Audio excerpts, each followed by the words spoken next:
The Shah of Iran was unusually and refreshingly open in several interviews.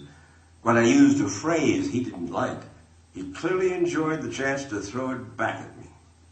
As you know, I have been across the Gulf that you call Persian and they call Arabian. Why do you call it Gulf? You have been to school, or haven't you? Yes. What was the name that you have read during your school days? Persian Gulf. All right. But they do call it Arabian Gulf. Well, they can do many things. None of the Shah's comments raised hackles like his blast at the American Jewish lobby. Its influence, he claimed, went all the way to the top. Surely, Your Majesty, you're not telling me that the Jewish lobby in the United States pulls the strings of the presidency? Not entirely, but I think even a little too much, even for Israel interests. You think the Jewish lobby in the United States is too powerful for the interests of Israel? I think so.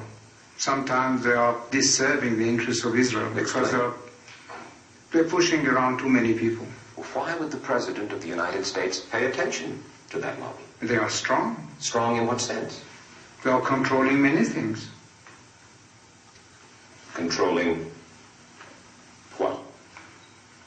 Newspapers,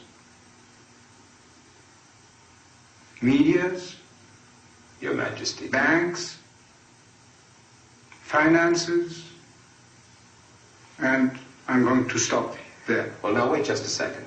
You really do believe that the Jewish community in the United States is that powerful? They make the media reflect their view of foreign policy? Mm-hmm. Yes. They do not report, we do not report honestly?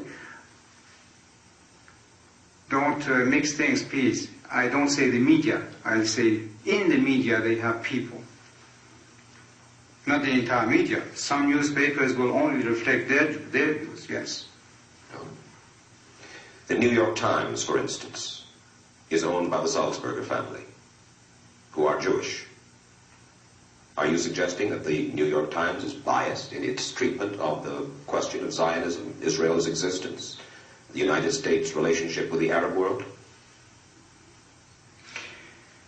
I will have to put all the articles of the New York Times written on this subject and draw the conclusion. You can put this to the computer and it will answer you.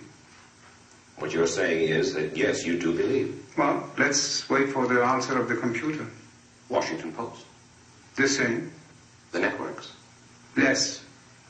I must say you are speaking with your characteristic candor. Yes, if you like. I try to be candid, I have always been.